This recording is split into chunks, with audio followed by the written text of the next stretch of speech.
Mesiyata Dishmaya, Masechet Sanhedrin, Daf Mem Bet, nous commençons Daf Mem Aleph, Amud Bet, 5 lignes avant la fin de la page.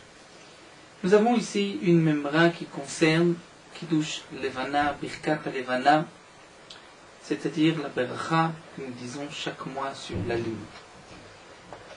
C'est vrai que ceci n'a pas de rapport avec notre Sugya, mais étant donné qu'auparavant la Gemara rapportait un enseignement de Rav Acha bar Hanina au nom de Rav Asi au nom de Rabbi Yochanan, alors la Gemara poursuit avec un autre enseignement de la même personne, de Amar Rabbi Acha bar Hanina, Amar Rav Asi, Amar Rabbi Yochanan. Atkama mevarechim ala chodesh. Jusqu'à quel jour, jusqu'à quand, on peut dire la beracha sur la lune, sur chodesh, nous explique Rashi, sur la levana shitracha, c'est-à-dire sur la lune qui s'est renouvelée. Achetit male pegimata, jusqu'à ce que la pegima, c'est-à-dire la partie manquante de la lune, soit mitmale, se remplisse. Vekama, et qu'est-ce que cela signifie? C'est combien? Donc Rashi déjà nous explique Shetit male pegimata, parce que dans la bracha, nous disons Mechadesh Chodashim, qui renouvelle. Une fois qu'on a passé un certain moment du mois, la lune ne se renouvelle plus, elle est déjà ancienne. En vérité, comme nous allons le voir, étant donné qu'au début du mois, la lune est toute petite, et donc elle grossit jusqu'à la moitié du mois, et ensuite elle repart, elle se rapetissit jusqu'à la fin du mois. Donc le chidouche de le renouvellement de la lune, c'est toute la partie où la lune grossit, où elle se remplit. C'est-à-dire la partie que nous voyons, bien sûr. Alors la Gemara nous explique le Kama, c'est jusqu'à quand? Amar Rabbi Yaakov Baridi Amar Rav Yehuda Achiva, jusqu'à 7 jours. Et Narde Amri Achisha Asar, jusqu'à 16 jours. Et la Gemara va nous expliquer Tarva Yuki Rabbi Yochanan Svirali, où les deux pensent comme Rabbi Yochanan, c'est-à-dire les deux sont en marloquette sur l'explication de Rabbi Yochanan qui a dit Hashenit Malé. C'est-à-dire que un pense Ha lemeve ki yatra, pense qu'il faut que la lune soit ki yatra. Yatra, c'est comme le fil, c'est-à-dire le fil qu'on tend d'un arc. Et lorsque nous avons le croissant de lune qui est comme un arc, et il y a ensuite le yéter qui est la corde, le fil qui permet de tirer à l'arc. Donc pour la première explication jusqu'à 7 jours, parce qu'il pense que ce que nous dit Rabbi Yochanan à Chetit Malé, c'est-à-dire qu'on arrive à ce yéter, c'est-à-dire si on pouvait imaginer le croissant et la corde, c'est-à-dire lorsque le croissant va être plein jusqu'au yéter, jusqu'à l'endroit où normalement on aurait placé la corde, c'est-à-dire la moitié du cercle. La moitié donc, du rond de la lune, mais non pas lorsqu'elle est entièrement pleine, même lorsque nous avons le partie donc de ce croissant de lune. Et ceci se passe au bout de 7 jours. Alors que les Chachamim de Nardé pensent que Halemeve Kinafia, c'est-à-dire ce que nous a dit Rabbi Yochanan Shenit Malé, c'est-à-dire qu'elle devienne ronde, c'est-à-dire qu'elle soit pleine. Et ceci se passe au bout de 16 jours, jusqu'à 16 jours, puisqu'ensuite la lune va en rapetissant.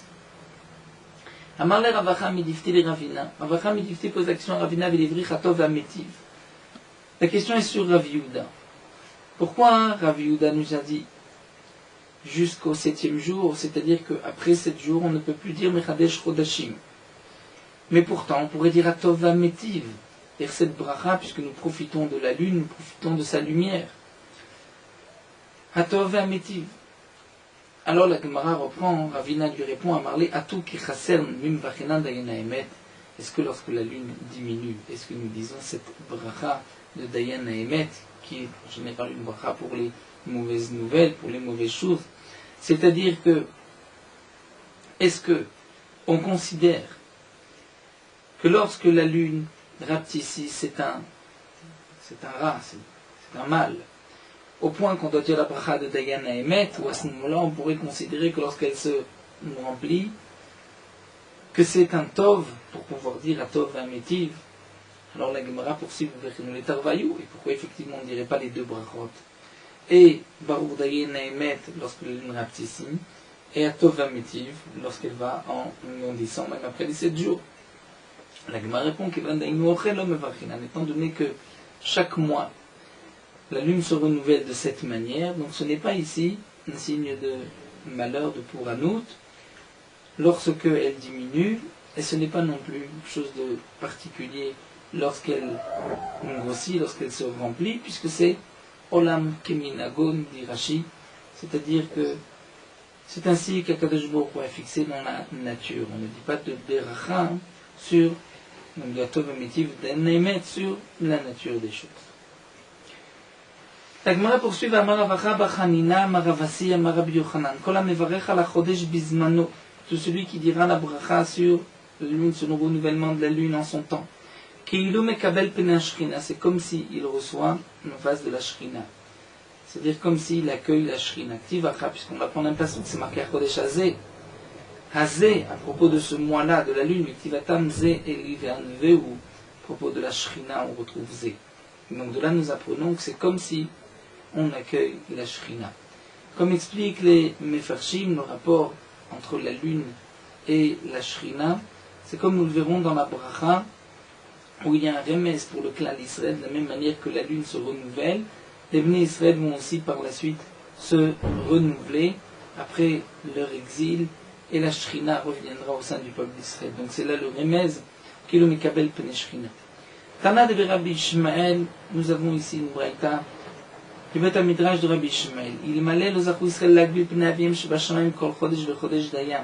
Si les Bnei Israël n'avaient eu ce mérite de recevoir donc la face de leur Père dans le ciel, c'est-à-dire d'accueillir la Shrina une fois par mois, dayam, ceci aurait été suffisant pour eux, même s'ils n'avaient eu que cette mitzvah et pas une autre. C'est une memra que nous avons l'habitude de dire aussi à la fin de Birkat Alevana. Amar Abaye, Abaye nous dit Hilkach. Puisque c'est ainsi que c'est comme si on est Mekabel Pnei Shrina et Karnimrinu Meomed. Il faut dire la Beracha debout.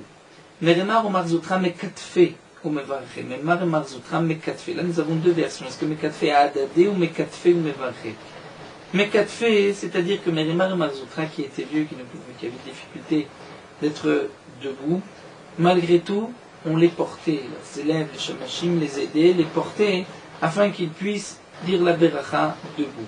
Mais si on les met quatre faits à Adadé, c'est-à-dire qu'ils se portaient, ils étaient l'un contre l'autre, mais Mishum Berov Am, pour montrer qu'ils se rassemblent pour ainsi accueillir la Shrina. Amalé Avacha de Ravashi B'Ma'arava Mvache Baruch Mechadesh Chodashim.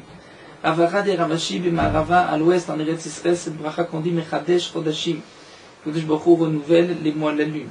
Amarlé, il lui a répondu Ravashi Haï Naché Didan Name Mevache, cette bracha, même nos femmes ont l'habitude de la dire. Et là, Birkat Alevana, c'est qu'il est Rabbi Yehuda, comme a dit Rabbi Yehuda. Dama Rabbi Yehuda, voici la beracha. Baruch, etc. Donc, Baruch Ata Hashem, Hashem b'ma'amaro barash hakim. Donc, c'est la bracha que nous disons, Hashem b'ma'amaro, que par sa parole, barash hakim, le Baruch a créé les cieux. Au beruach piv kol tseva'am, et avec le souffle de sa bouche, Yachol kol tseva'am, dire tous les astres du ciel. Chok uzman natan naem, leur a donné un temps, donc une loi fixe, chez l'Oishano et Tafkidam, qui ne vont pas changer leur tafkid, leur obligation, c'est-à-dire leur cycle. Sassim Usmechim Nasat Ritsan Konam, ils sont joyeux d'accomplir la volonté de leur créateur, comme c'est marqué dans le passage Kessis Kegibor, pour aller émettre, c'est-à-dire ce sont les ouvriers de vérité qui ne changent pas l'ordre qui leur a été fixé, chez Peoulatan émet, leur Peoula, donc de vérité, ce qu'ils font et émettent. L'Alvana Marchetit Radesh, Akadosh Baruch Hu a dit à la lune de se renouveler chaque mois. Ateret Tiferet, c'est une couronne de gloire, les Amoussé Baten pour les Bnei Israël, c'est-à-dire c'est un siman, que eux aussi, les Bnei Israël qui comptent leur calendrier en fonction de la lune, qu'eux aussi, chez En Atidim, les Tradesh que nous avons par la suite, se renouveler comme la lune, on se renouvelait, donc après cet exil, Ulfa'er le Yotzram, et glorifier leur créateur, Al-Shem Kevod Malchuto, sur le kavod, l'honneur de sa royauté. Baruch ata Hashem mechadesh chodashim, Baruch ata Hashem ki mechadesh, qui renouvelle les mois. La Gemara poursuit ki betachbulot aselecha milchama. C'est encore un enseignement de Ravacha Bachanina ou Ravassin ou de Rabbi Yochanan sur ce passouk qui betachbulot aselecha milchama, avec toutes sortes de combines, on peut dire, de plans. Ta'aselecha milchama, tu feras une guerre. De quoi il s'agit? Donc nous explique Ravacha Bachanina ou Ravassin ou de Rabbi Yochanan, Bemi atamotzi milchamata shel Torah, chez qui tu trouves cette milchama, cette guerre de Torah? Bemi shesh biado chavilot shel Mishnah, celui qui a en lui des chavilot, des paquets de Mishnayot. Nous explique Rashi, puisque celui qui a des Mishnayot a la possibilité d'approfondir. Donc, le Yun est comparé à la Milchama, à la guerre de la Torah. Puisqu'il a des Mishnayot, il pourra réfléchir, apporter des preuves, expliquer la Mishnah, étant donné qu'il a avec lui d'autres Mishnayot qui lui permettent de comparer, d'expliquer, de dire cette Mishnah reprend la vie que nous avons vue ailleurs. Donc, il y a Tarbulot Aslecha Milchama, c'est-à-dire avec Tarbulot, avec des Chavilot de Mishnah, c'est là où tu pourras étudier la Torah et comprendre ce que tu étudies. Car Rav Yosef an-Nafshe, et Rav Yosef disait sur lui-même le passouk suivant, Verav tevuot, dit le passouk bekoach shor. Il y a beaucoup de récoltes dans la force du taureau. Certainement dans la force du taureau qui arrive, en tout cas dans l'étude, au Yun, à la profondeur, c'est avec Rav tevuot, avec beaucoup de récoltes, qui fait allusion donc à toutes ces Mishnah. Nous avons vu dans la Mishnah lorsque les témoins se contredisent, un dit à la 2e heure, l'autre à la 3e heure. On peut penser qu'ils se sont trompés d'une heure, mais à la 2e et la 4e heure, 2 heures de différence. Là, on ne peut pas penser qu'il y ait une erreur. Amar Avshimi Barashi.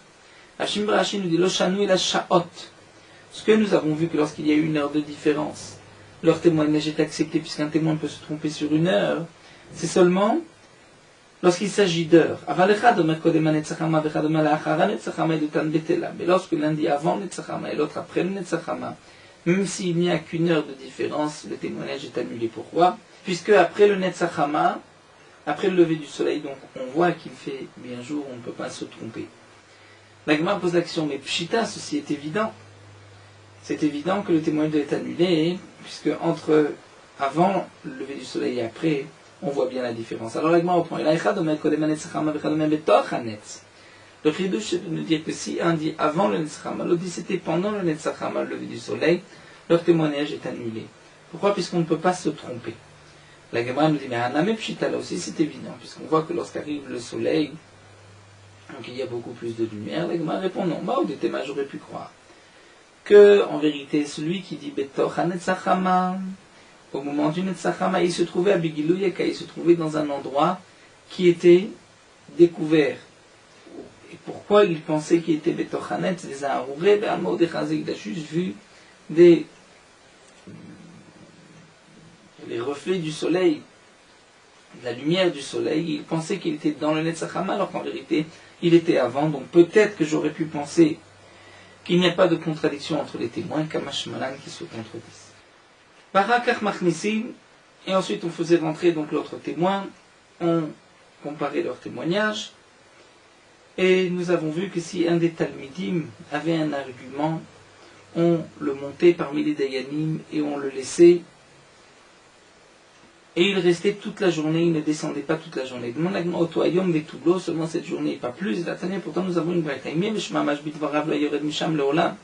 Si ce que ce Talmid a rapporté cet argument est valable, alors il ne descendait pas, il ne quittait pas cette place, c'est-à-dire là il était monté de Darga. C'est lorsque ces paroles n'étaient pas valables que malgré tout il restait toute la journée, afin que le fait qu'il soit monté ne soit pas pour lui une yérida, une descente, une honte, puisque si lui cherchait un argument pour la quitter, en fin de compte il s'avère que ce n'était pas un bon argument, il va descendre et avoir honte, donc on le laissait au moins toute la journée. Donc on voit que ce qui est marqué Kol Hayom Kulo, c'est lorsque son argument n'était pas valable. Alors la Gemara répond effectivement, Amar Abaye Tergumu Haimen Mamash Bitvarav. La Gemara répond, on expliquera aussi que ce qui est marqué dans la Mishnah qui ne descend pas, c'est lorsque son argument n'était pas valable. Ensuite, nous avons vu dans la Mishnah que si on lui trouvait un srout, on pouvait la quitter, sinon fallait faire halanatadin, passer la nuit, et les dayanim ne buvaient pas de vin entre eux. Demande la Gemara, Yain Maïta Malo, pourquoi ils ne buvaient pas de vin? Amaravacha Bachana Marka, puisque la Torah dit Ve'ul Roznim et Shecha. Ul Roznim et Shecha, il ne faut pas de boisson alcoolisée de vin. Que signifie Ul Roznim? Berazo Shel Olam, c'est de ceux qui s'occupent des choses qui sont dans les secrets du monde, les choses les plus importantes du monde. Al Ishnakeru, ils ne doivent pas boire, ils ne peuvent pas se saouler. Donc c'est pour cela que les dayanim ne pouvaient pas boire de vin. La Gemara reprend ce que nous avons vu dans la Mishnah, où lorsqu'on rajoutait des dayanim jusqu'au chiffre de 71, ensuite ils devaient discuter afin d'arriver à une majorité. Mais on ne rajoutait pas plus du chiffre, on n'est pas au-dessus de 71. Lorsqu'on arrivait à 71, il fallait qu'ils discutent entre eux. Laurent Oumaï demande à Gemara, mais si aucun des dayanim n'acceptait, ne voyait les ta'anot des autres, donc on restait avec, on va dire, 36 qui le condamnaient et 35 qui l'acquittaient. Et puisqu'il n'y a pas de différence entre les Mechaïvim et les Mezakim, on ne peut pas le condamner. Donc que va-t-on faire lorsque celui qui voulait le condamner ou celui qui voulait l'acquitter ne change pas d'avis? Alors la Gemara nous dit Maravacha Potrimoto, eh bien on va acquitter la personne concernée, l'accusé. Vechana Marabi Yochanan Potrimoto, on va l'acquitter, puisque on n'a pas la possibilité de terminer ce dîner. Amalé Rav Papa le Abaye v'ifteremi ikara. Rav Papa pose la question à Abaye, mais c'est ainsi. Alors l'ifteremi ikara, c'est-à-dire on aurait dû, dès qu'on a rajouté 71 et qu'on voit qu'il y a 36 contre 35, pourquoi la Mishnah nous dit qu'ils vont discuter entre eux parce que un accepte les paroles de l'autre? On devrait dire qu'à ce moment-là, on la quitte. Amarli répond à Rabbi Yochanan, afin qu'on ne sorte pas du Beddin, c'est-à-dire en machloket, et qu'on ne sache pas terminer un din, c'est un gnaïs, pour le Beddin. Il fallait faire son maximum. Et qu'Adam a pris notre version, Amadera Papa le Abaye, Vela Mali Yosifu, l'Ifterum Bedina Kama. Après notre version, Rav Papa posait la question à Abaye, puisque de toute manière, à la fin, lorsque nous n'arrivons pas à une majorité, on va la quitter. Alors pourquoi rajouter des témoins? On aurait dû depuis le début, lorsqu'on a commencé avec 23, et nous avons 12 contre 11, eh bien là on aurait dû dire que les dayanim vont discuter entre eux. Amalé, il lui a répondu Rabbi Yosef Kaïkavatecha. C'est vrai que Rabbi Yosef pense comme toi. Détania. Rabbi Yosef Omer Shem Shem Nosifim al Bedin Shishim Vechak Nosifim al Bedin Shel Esrim Shlosha. Comme dit Rabbi Yosef, de la même manière qu'on ne rajoute pas sur un Bedin de 71, on ne rajoute pas non plus sur un Bedin de 23. Donc c'est vrai que d'après Rabbi Yosef, lorsque nous avons un Bedin de 23, il y a 12 contre 11, ils vont discuter ensemble, on ne rajoute pas d'autres témoins, d'autres dayanim. Tanora Banan Lagma poursuit avec une braïta Omrin Bedine Mamonot Nizdaken Adin. Lorsqu'il s'agit d'un jugement d'argent, on dira Nizdaken Adin. Nizdaken Adin, c'est-à-dire, comme la Gemara va l'expliquer, il est zaken, il est vieux, il est profond. C'est-à-dire nous n'avons pas la possibilité d'arriver à une conclusion. Mais non, Medine Fashot Nizdaken Adin. Mais dans Dine Fashot, un jugement d'âme, on ne dira pas Nizdaken Adin. Demande à Mamay Nizdaken Adin. Si cela veut dire que le dîner est profond et difficile, et donc nous n'arrivons pas à la conclusion, il faut encore attendre, alors il fera, mais il dit également au contraire, c'est dans dîner Nefashot qu'on doit plus réfléchir que dîner Mamonot. Donc pourquoi c'est marqué que on dit Nizdaken Adin, qu'on doit réfléchir dans le Mamonot, mais pas dans dîner Nefashot? Alors la Gemara reprend Maravuna Barmanoir Mishmed Ravacha Berid Ravika. Il faut effectivement inverser. Il faut dire que dans Dîner Nefashot, on dira Nizdaken Nadin, nous avons besoin de plus de réflexion, mais pas dans Dîner Mamonot. Ravashi Amar Lolam Notifo, Ravashi maintient. Il n'est pas nécessaire d'inverser. Seulement on va dire ainsi. Maïd Nizdaken Adin, Chacham Dina. Que signifie Nizdaken Adin? Chacham Dina. C'est-à-dire que les Dayanim vont dire nous sommes arrivés à une bonne conclusion. Une telle parole se dit seulement dans Diné Mamolot, où on peut dire ce que chacun a pensé, chacun est arrivé à la conclusion au bout de ses pensées. Donc nous avons bien jugé. Mais une telle chose ne se dira pas dans Diné Fachot. Pourquoi? Puisque dans Diné Fachot, même lorsque le Mardin a été prononcé, on attend malgré tout que peut-être un de ceux qui voulait, qui l'a condamné, va peut-être maintenant la quitter. Donc c'est pour cela qu'on ne dira pas Nizaken Adin dans Diné Nefashot. Alors la Gemara poursuit Métivé. C'est marqué Gadol Sheba Dayanim Omer Nizaken Adin, c'est le plus grand des Dayanim qui va dire Nizaken Adin. Encore si on dit Chacham Dina, c'est-à-dire que nous sommes arrivés au bout de ce dîme, à la profondeur de ce dîme. On comprend pourquoi c'est le plus grand qui doit dire ainsi, qui affirme, voici nous avons réfléchi, cherché, et c'est effectivement Chacham Dina, le jugement, nous sommes arrivés jusqu'au bout. Mais, demande la Gemara, Matakash Dina, si le Dayan doit dire que c'est compliqué, et au contraire nous n'avons pas pu arriver à la conclusion, on doit encore patienter. Alors Sagid lo Amagadol, pourquoi doit-on faire parler le plus grand des Dayanim? Au contraire, il se fait honte. Donc même le plus grand va dire, nous ne savons pas remédier à ce problème. La Gemara dit oui. Il vaut mieux que lui, le plus grand du Beddin, dise qu'il n'a pas pu arriver au fond de ce dîne et qu'il se fasse honte lui-même, plutôt qu'un autre dise, et qu'à ce moment-là, le plus grand du Beddin aura honte parce qu'un autre a dit que ce jugement est difficile. Et qu'Adamré, d'après une autre version, la question était différente. La question de ce Gadol chez Badayanim, où c'est lui qui dit Nizaken Dina, était posée de cette manière. Encore si tu dis que Kashdina, c'est-à-dire que le jugement est difficile, je comprends je comprends pourquoi c'est le plus grand des Dayanim qui doit parler ainsi, pour ne pas qu'il ait honte d'une autre personne. Donc il se fait lui-même honte en disant, nous avons des difficultés, nous devons encore prendre le temps.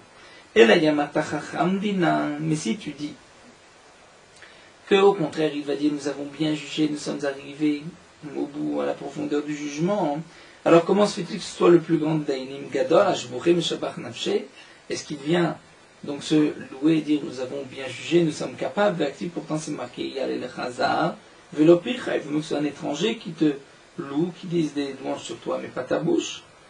Alors la Gemara répond Shanim Ita de Bedina. Pour une parole du Beddin, c'est différent. La Gadol Rami, tout dépend, tout est posé sur le plus grand, c'est lui qui doit parler, c'est lui qui doit dire. Pilitnan, comme c'est marqué Gamrouet Adava, lorsqu'on terminait donc le jugement, ils avaient décidé, on arrive à la sentence. Ayum Marknissi, Motam, on les faisait rentrer. Gadol, Shbadayinim, Merish, Pluniat, Azakai, Splunitakav. C'était le plus grand Dayanim qui disait tu es acquitté ou tu es coupable. Donc on voit que tout dépendait, tout était sur la responsabilité du Gadol, Shbadayinim. Et donc c'est à lui aussi de dire que nous sommes arrivés jusqu'au bout du din, nous avons bien jugé, et voici notre conclusion. Adran Alachayou Botkin. Et nous commençons B'Siata d'Ishmiyam, nouveau Pérec, le 6e Pérec. Nigmar a dit, comme nous l'avons remarqué, donc les Mishneh suivent l'ordre de la condamnation à mort de cet homme qui a transgressé tel ou tel mitzvot de la Torah. Et donc, après avoir prononcé la sentence du Bédine, il faut appliquer la condamnation à mort, les Arba Mitot Bédine. Donc la Mishnah va poursuivre à nous expliquer la mitzvah de Skila, donc lapider, et ensuite nous verrons au fur et à mesure les autres peines de mort. Nigmar Adin, si le din a été terminé et que l'accusé a donc été condamné. Motzi Moto les Soklo, on va le sortir pour le lapider. Bet Askila Yachutz le Beddin, le Bet Askila se trouvait à l'extérieur du Beddin, et d'après le bar Rachot du Beddin, loin du Beddin. Shneema, comme c'est marqué, Otset Amekalel. Il faut faire sortir celui qui a maudit, c'est-à-dire celui qui devait être lapidé. Donc on le sort, il était en dehors du Beddin. Il y a un homme qui était debout devant la porte du Beddin, Vasudarim Beyado, et des foulards dans sa main. Il y avait un homme à cheval qui était plus loin, mais à une certaine distance que des chiorés ou pour qu'il puisse le voir. afin que, comme nous le voyons ici dans la Mishnah, Omer Echad Ishlemed Alav Zchut, si lorsqu'on a envoyé le condamné pour être lapidé, entre-temps au Beddin, un homme dit, j'ai un Zchut, je peux apporter un argument pour l'acquitter, alors à ce moment-là, celui qui est à la porte, Halam Menik Besudarim, il va bouger les foulards, et celui qui est assis sur le cheval va sous qui le voit de loin, donc Ratz va courir au Mahamidan et va arrêter, va stopper la skila. Dire attendez encore, puisque au Beddin, il y a peut-être un argument qui va être accepté. Même si en vérité, celui qui va être lapidé dit j'ai un argument qui pourra peut-être m'acquitter, on va le ramener. Même 4 ou 5 fois, mais à condition qu'on sente que ces paroles sont valables. Il y a quelque chose dans ces paroles. Nous verrons dans la Gemara comment peut-on le savoir. Alors la Gemara reprend Betaskila Chutz le Beddin avait le Betaskila, l'endroit où on lapidait, se trouvait en dehors du Beddin, mais tout l'eau, c'est-à-dire pas plus loin que le Beddin. Pourtant là dans la Braïta, nous allons voir qu'il devait se trouver en dehors des 3 camps. Vatania Betaskila Hayachutz, donc pas plus, tout l'eau, Vatania, pourtant c'est marqué dans la Braïta Betaskila Hayachutz, les Shosha Machanot, que le Betaskila se trouvait en dehors des 3 camps. Il y avait 3 camps comme dans le désert où il y avait le Machane Shechina, qui était là où se trouvait le Mishkan, le Machane Leviya, là où se trouvait Moshe Rabbeinu et les Lévim, et le Machane Yisraël, là où étaient installés les Bnei Israël. À Yerushalayim, il y avait aussi 3 Machanot. Il y avait la Hazara du Beth Amikdash qui correspondait au Machane Shechina, et jusqu'à la fin du Yerabait au Machane Leviya. Et toute la ville de Yerushalayim était considérée comme le Machane Yisraël. Et donc de même pour tout Beddin de chaque ville, il y avait un Betaskila en dehors de la ville. De la même manière qu'à Yerushalayim, c'était les Shchutz, les Shosha, Machanot en dehors des 3 camps. Donc la question de la Gemara, pourquoi c'est marqué que Betaskila était en dehors du Beddin? En vérité, il était bien plus loin, puisqu'il devait être en dehors de la ville, en dehors des 3 camps.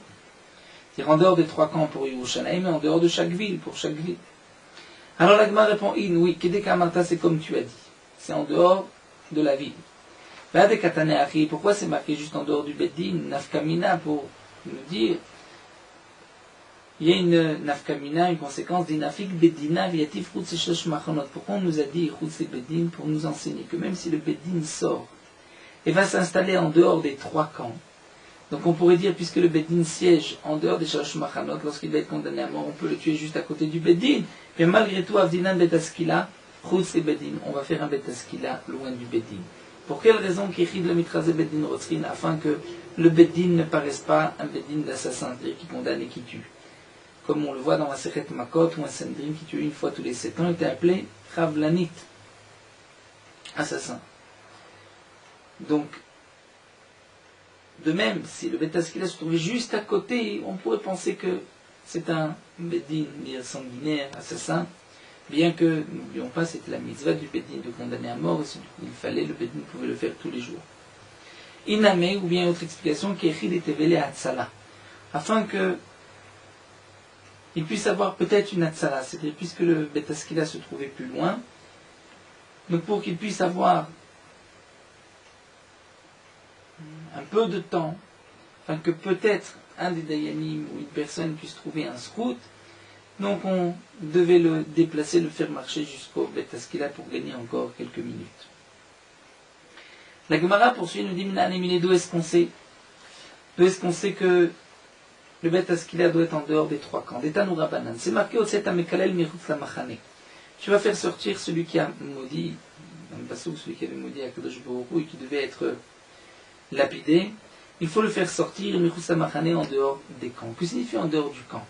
Est-ce que c'est Chutz et Shalosh Machanot? Ou est-ce que c'est un seul Machane? La Braïta nous dit Chutz et Shalosh Machanot. Et la Braïta s'explique. Ata Omer, Chutz et Shalosh Machanot, tu dis en dehors des 3 camps. Ou peut-être en dehors d'un seul camp, Chutz Machane.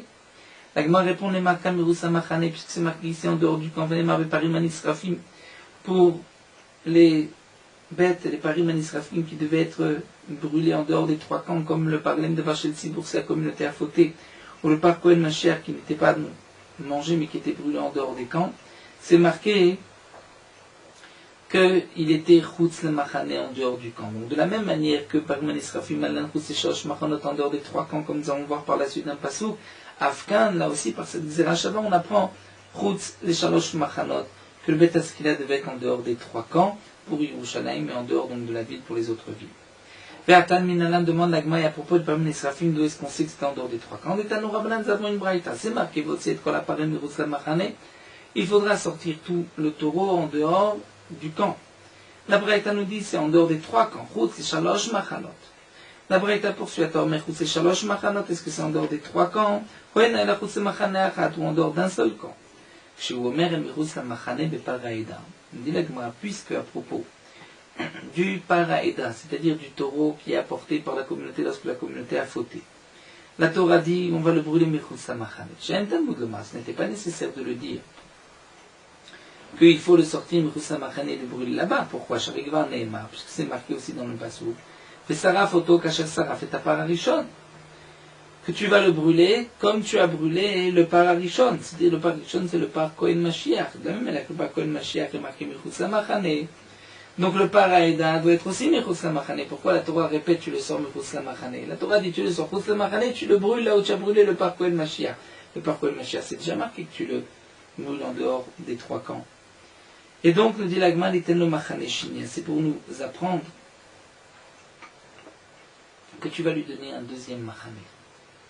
C'est-à-dire que puisque c'est marqué Mirutza Machane, c'est comme si la Torah vient dire encore un camp, donc déjà 2 camps. Mais à propos du Deshen, c'est-à-dire que la cendre qui se trouvait sur le Misbéar, on devait la sortir, tous les quelques temps, on sortait toute la cendre en dehors du camp. Ce n'est pas nécessaire de dire qu'il fallait la sortir Mirutz Machane. Pourquoi? Parce que dans le Passouk du Kohen Mashiach, c'est marqué, on sort tout le par Mirutz Machane, el makom ta'or, el shefech hadeshen, là où on versait la cendre. Donc la Torah nous a déjà dit que la cendre, on l'a versée là-bas. Donc pourquoi c'est marqué encore une fois Mirutz Machane, l'itenno Machane shlishit? Pour nous dire qu'il faut donc un 3e Machane, puisque la Torah marche pour Machane, c'est en trop, c'est que la Torah veut nous dire que tu dois sortir en dehors des 3 camps. Donc pour le Pariman Israfim qui devait être brûlé en dehors du Misbéar, en dehors de la Hazara, on sortait des 3 camps, donc on apprendra aussi que celui qui doit être lapidé, c'est en dehors des 3 camps.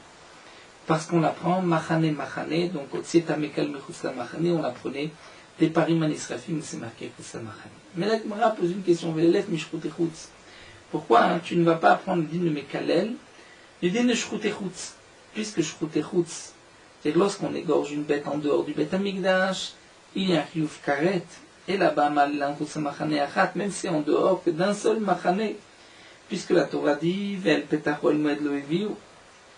Donc même si c'est en dehors du Oel Moed, il y a un Riouf Karet. Donc Afkan, on n'a qu'à dire que l'autre c'est Mekalel, c'est aussi pour ce Machane Achat. L'Agma répond, Mistavra, c'est plus logique d'apprendre le din de Mekalel, de celui qui doit être lapidé de Pariman Israfim, avec les mêmes. Pourquoi? Sheken, parce qu'il y a 4 points communs. Rotse, El Mechutza Machane, Marchir et Mechaper. C'est-à-dire qu'à propos de celui qui doit être lapidé, c'est marqué Rotse, El Mechutza Machane. À propos des Pariman Israfim, c'est marqué aussi, il faut les sortir, Votsi El Mechutza Machane. Alors que pour Shroutechutz, c'est marqué juste El Mechutza Machane. Chez Ishrat Mechutz. Autre point, El Mechutza Machane. Que dans Pariman Israfim et dans le din de Mekalel, c'est marqué Mechutza Machane. Alors que pour Shroutechutz, c'est marqué dans le pasuk Asher Ishrat Mechutza Machane ve'el petach oel moed lo eviu. Donc on ne retrouve pas le même terme. De plus, Marchir, c'est-à-dire que les deux c'est un Hersher Mitzvah. Donc on préfère apprendre de Pariman Israfim, c'est la mitzvah de brûler en dehors. Donc ici aussi c'est la mitzvah de lapider cet homme en dehors, plutôt que de l'apprendre de Shroutechutz qui est une avera. Et dernier point, c'est Mechaper. C'est-à-dire que dans le Mekalel, les Parim, on les sort pour leur faire pardonner leurs fautes. Alors que Shrout et Chutz, il n'y a pas de kapara, au contraire, lorsqu'il va égorger en dehors, il faute. La Gemara dit, malgré tout, Adraba, au contraire. Tu devrais l'apprendre Mishrout et Chutz, ça veut dire, mais là, pourquoi Sheken? Parce que voici les points communs. Adam, Choté, Beneshama, Pigoul. C'est-à-dire, nous explique Rashi, dans le Chutz Mechane, le Machane qui est marqué à propos de celui qui a maudit, c'est marqué à propos de l'homme. Shrout et Chutz, c'est aussi l'homme. Alors que les parim, il ne s'agit pas d'un homme, il s'agit d'un par qu'on va sortir. De plus, Choté, le Mekalel, a fauté. Celui qui égorge en dehors du Beth Amikdash, faute. Alors que le par, lui, n'a pas fauté. Beneshama, c'est-à-dire que les deux Michutz Lamachane, de celui qui a maudit qu'on doit lapider, on va le tuer. De même, celui qui égorge en Michutz Lamachane est en train de tuer. Alors que le par en Israfim a déjà été tué. Donc ce n'est pas la même chose. De plus, Pigoul. C'est-à-dire Michutz Lamachane, qui est marqué à propos de Shrout et Chutz et de Mekalel, tu ne pourras pas trouver de Pigoul. Alors que c'est-à-dire Pigoul, c'est lorsque le Korban devient pasoul parce qu'on a une marchava, une pensée de Chutz Lizmanos, de faire tel ou tel avoda après son temps. Et là, dans les parim, nous dit Rashi, on peut arriver à un Pigoul en arrivant Chutz Lamachane. C'est-à-dire que si on a égorgé la bête en pensant qu'on allait brûler les hémorim à l'extérieur, ça devient un Pigoul. Rashi nous dit bien qu'ici, on parle de Chutzim Komo en dehors de son endroit, et que Pigoul c'est Chutzim Mano, mais Pigoul est aussi utilisé pour Chutzim Komo en dehors de son endroit. Donc on peut trouver Pigoul dans un qu'on ne trouve pas dans les deux. Donc les deux se ressemblent. Donc pourquoi va-t-on apprendre le dîme du Mekalel qu'on doit lapider de Pariman Israfim, et que donc on fera en dehors des trois camps? On devrait peut-être l'apprendre de Shrout et Chutz en dehors d'un seul camp. L'Agma répond marcher, mais marcher Rabbi Félé. Il préfère apprendre de marcher. Apprendre Chutz Lamachane de l'autre, puisque les deux sont marchir. Rashi nous avait expliqué que marchir, c'est-à-dire que c'est le dîme de celui qui a dit d'être lapidé, des Pariman Israfim d'être brûlé, alors que Shrout et Chutz, c'est celui qui fait ce qu'il ne faut pas faire, et donc ce n'est pas marcher. Rav Papa lui va expliquer différemment, on va dire Moshe Chaveyativ, Machane Levia. Moshe Rabbeinu se trouvait dans le Machane Levia. Et la Torah dit, la Torah dit, tu sortiras celui qui a maudit en dehors du camp. Donc de quel camp? C'est Machane Levia, de là où se trouve Moshe Rabbeinu. Mais ensuite c'est marqué, la Torah précise encore, ils ont fait sortir le Mekalel en dehors des camps. Pourquoi rapporter en dehors du camp? On a déjà dit qu'on va le sortir en dehors du camp. Donc Vayotziu aurait été suffisant pour nous dire que c'est Machane Israël en dehors du troisième camp. Et donc, de là nous apprenons que le Bet Askila de Otset Mekalel qu'on va lapider est en dehors des trois camps. Mais demande à Gemara, mais va égaler la Asiya. Mais nous avons besoin de ce pasouk pour la Asiya, c'était pour nous dire comment doit-on procéder. La Gemara dit non, Asiya est activé. La Asiya est marquée Mefureshet, Bnei Israël Asuk Asher Tzila Shemet Moshe. Et tu n'as pas besoin de nous dire Vayotziet Mekalel, c'est-à-dire qu'ils ont fait ce que Moshe leur a dit, puisque c'est marqué ailleurs, les Bnei Israël ont fait ce que Moshe leur a dit. Donc ce qui est marqué, ils vont faire sortir le Mekalel et Michutz Lamachane, c'est pour nous apprendre en dehors d'un autre camp. Alors la Gemara continue, et la Me'ata Vergimoto Aven Mayavdele. Si c'est ainsi, puisque tu es d'Oresh le Vayotzi, alors tu devrais être aussi d'Oresh Vayirigimoto Aven, qui l'ont lapidé avec une pierre. Qu'est-ce que ceci vient nous apprendre? Puisque c'est marqué qu'on va le lapider, pourquoi la Torah a-t-elle besoin de préciser qu'ils l'ont lapidé? Puisque c'est marqué aussi que les Bnei Israël ont fait ce que Hachem avait ordonné à Moshe. Donc si les Bnei Israël ont fait ce que Hachem a ordonné à Moshe, c'est qu'ils l'ont aussi lapidé. Pourquoi dire Vergimoto Aven? Et la Gemara répond, à Omevaïle, nous avons besoin de ce pasouk pour ce din-là, l'Egdetania, pour cette braïta. Vergimoto Ba'aven, Oto velo Beksuto, c'est-à-dire on doit le lapider avec une pierre, lui, mais pas avec ses habits. Il faut le déshabiller avant de le lapider. Et Aven avec une pierre, chez Imed Be'aven Achat Yatsa, que s'il est mort avec une seule pierre, il est Yotse, bien que c'est marqué aussi dans le Pasouk Avanim, Ragom Otoba Avanim, mais même si on l'a tué avec une seule pierre, c'est suffisant, on a accompli la mitzvah.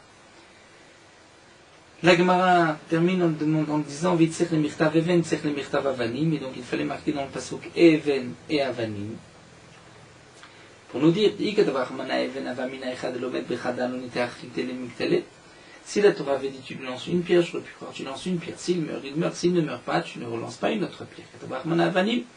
Pour dire que s'il n'est pas mort avec une pierre, tu lui lances d'autres pierres. Si la Torah avait marqué tu lances plusieurs pierres, Avamina Mikeran a été tarté, j'aurais pu penser que dès le départ, je vais prendre deux pierres. La Torah nous dit une pierre pour nous dire que tu commences avec une pierre. Et s'il meurt avec cette pierre, il est mort. Demande l'agma, mais pourtant le Tana nous a dit Nehemar, c'est-à-dire que le Tana, il y avait une braïta qui disait qu'on apprenait des parim. Comment Rav Papa vient être cholek, qui vient nous dire qu'on l'apprenait directement du pasouk Hotzi et Amekalel, qui est marqué à propos de Moshe Rabbeinu. Alors l'agma répond Il ou lo Nehemar Ka'amar. Voici comment il faut lire le Tana de la braïta. C'est-à-dire qu'en vérité, comme dit Rav Papa, je l'apprends de Hotzi et Amekalel. Mais le Tana vient nous dire, si ce n'était pas marqué ce passouk, j'aurais peut-être pu l'apprendre d'ailleurs. Il ou l'on est makra, et Omer, j'aurais pu croire que c'est une xerashava, j'aurais pu l'apprendre une xerashava de Paris. Mais alors, maintenant, Arshav chez makra, xerashava l'otsarir. Maintenant que nous avons le passouk qui est aussi est un mekalel qui a rapporté Rav Papa, effectivement, je n'ai pas besoin de cette xerashava. Et donc, il n'y a pas de contradiction entre Rav Papa et la braïta. Nous terminons avec Ravashi. Ravashi lui dit Ama Moshe Hecha Vigativ Machane Levia. Moshe Rabbeinu se trouvait dans le Machane Levia. Vamane Rachmana Otseta Mekalel Chutza Machane Levia. Puisque Moshe Rabbeinu qui était Lévi se trouvait dans le camp des Lévim, le deuxième camp, et que la Torah dit fait sortir le Mekalel en dehors du Machane, donc c'est en dehors du Machane Levia. Puisqu'on dit fait le sortir.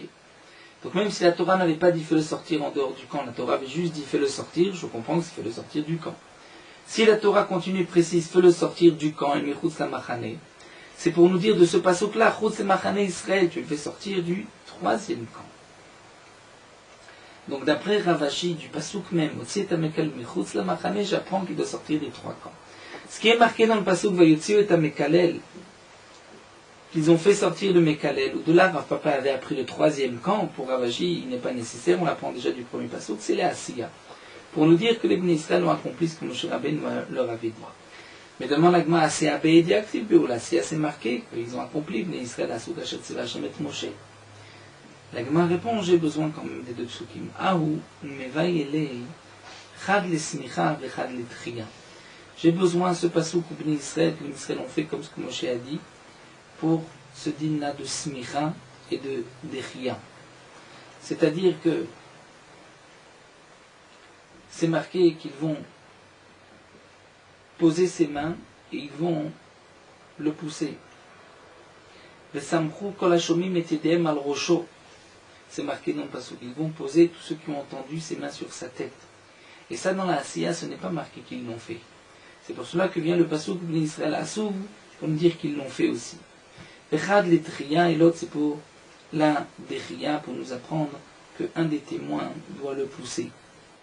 Le triac nous apprend qu'un des témoins doit le pousser, ça on l'apprend, nous dit Rachid du Sinaï, Yaro, Yaré.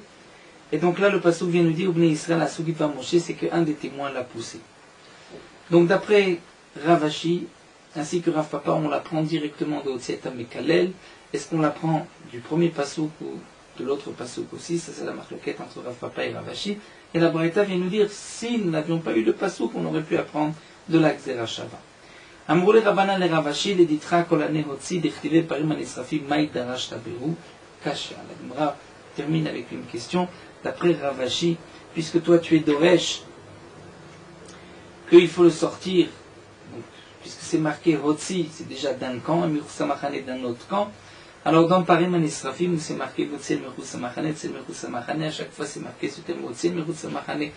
Comment vas-tu étudier le passouk, puisque tu vas dire à chaque fois aussi un camp, nous sommes un deuxième camp. Nous n'avons pas autant de camps, il n'y avait que 3 camps. La Gemara dit effectivement qu'Acha c'est une question sur Ravashi.